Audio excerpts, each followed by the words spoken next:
Hello and welcome back, folks. You are listening to Financially Speaking. I am your host, Tony Zambri. When we cut to the break, we were just kind of recapping what happened in markets last year in 2024.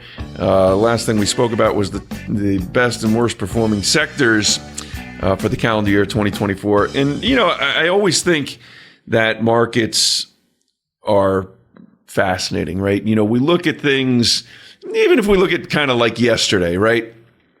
So markets, stocks, and bonds were down yesterday during trading. So what's that? Tuesday, January 7th.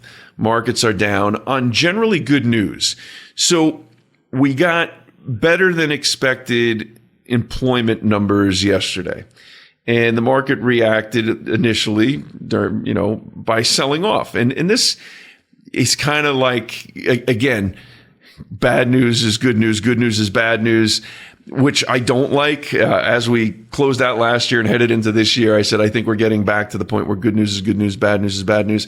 I still think we are. You know, we didn't get a massive sell-off yesterday. We did get a sell-off. We got a little bit of a recovery today, at least in two out of the three larger U.S. stock markets, and a little bit of recovery on the bond side today as well. Because I think what's happening now is we're going to see that as long as the U.S. economy remains strong, markets should do okay. And I say okay, a lot of times people will ask me, Tony, you know, what are your expectations for the market? And I really hate to have market expectations and tie them into specific numbers. So here's what I'm gonna say, and this is what I've told my clients in the last several weeks, and even actually before the election. I was saying, you know, regardless of who got elected, and as we know now, it's Donald Trump, but regardless of who got elected, the challenge that they were going to face is that we are going to be coming off of 2 consecutive years where the S&P is up 20+%. Stacking a third year like that on top of those two, I believe, is going to prove to be incredibly difficult. I'd have to go back and search history to see when or if that has ever happened before in the United States. So I think it's going to be difficult to stack another really, really good stock year on top of the last two. Now, that doesn't mean that we can't have a good year.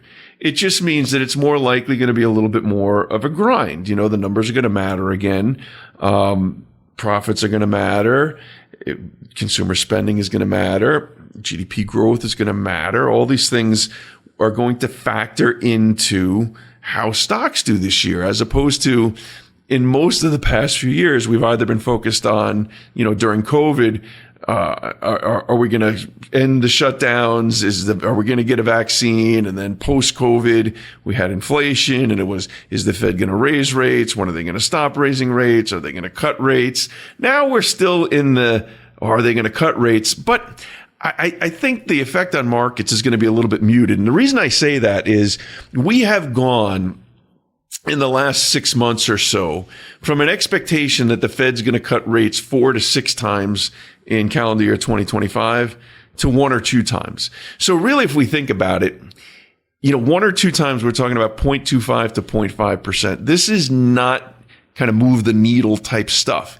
This is more kind of esoteric. What's the Fed going to do to either goose or cool off the economy? This is not needle moving, 5.25, 5.5 percentage point moves that the Fed did from the bottom to the top, right? So I think that although it may get a lot of talk, the reality is the rate situation this year is going to have, I believe, little impact on market performance. Again,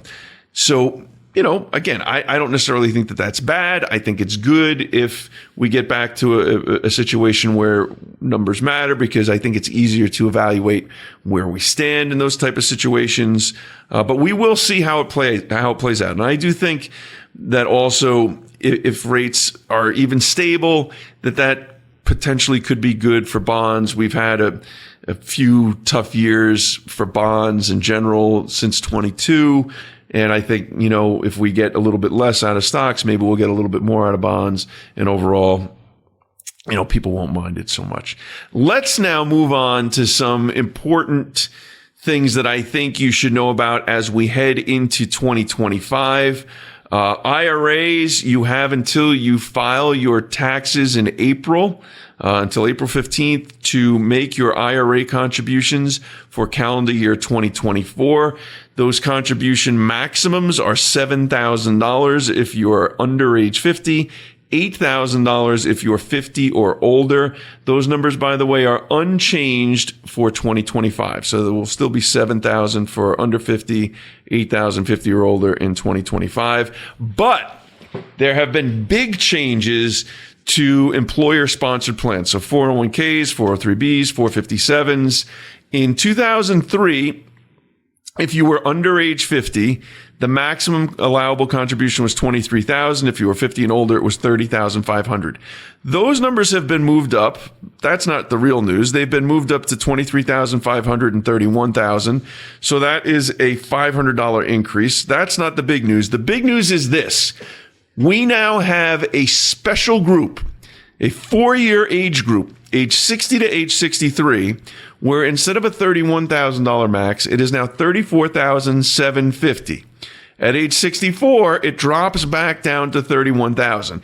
This is the first time we've seen this. This is the first year it's happened. If you happen to be age 60 to 63 and you want to contribute more into your 401k, 403b, 457, you can. Make sure you speak to your HR department. Make sure they know what's going on, and you can do it.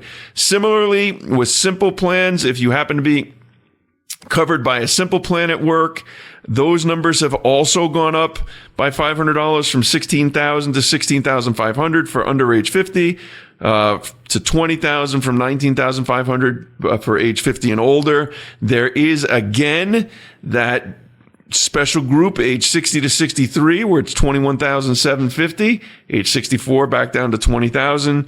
So again, make sure if you're looking to maximize your contributions and you can afford to do so, and you're in that age 60 to 63 age group, that you take advantage of this special enhanced catch-up. This is the first year, 2025 is the first year that this has been in play. Annual gifting. So we are allowed to give money to people. Doesn't mean we could take a tax deduction for it, but we can give money to people. In 2024, we were allowed to give $18,000 per person without having to file a gift tax return. That has increased to $19,000 in calendar year 2025. The gift and estate and generation skipping tax exemption is up to $13,990,000 on the federal level. That's an increase of $380,000. So that's pretty cool. Now, all of these things, well, not the employer plan stuff, but the estate tax exemptions, the gift tax limits, the lower tax brackets that we've got now, were all scheduled and still are scheduled to sunset at the end of calendar year 2025. This has been a big thing. This has been on a lot of people's minds. I will say this is probably less likely to happen now that Trump has been elected, because it was under Trump's first presidency that these new tax laws came into play.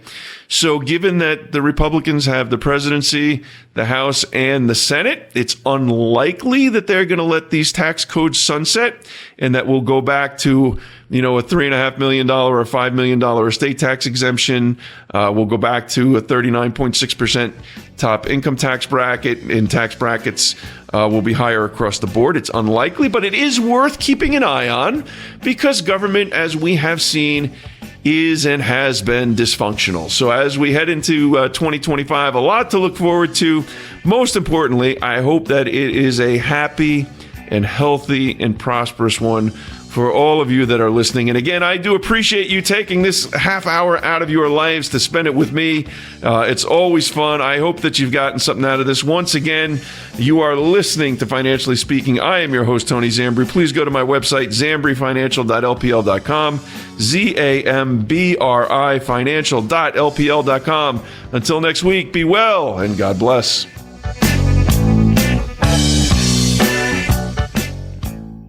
The The views and opinions expressed on this program are not necessarily those of this station, JVC Broadcasting Management, or its sponsors.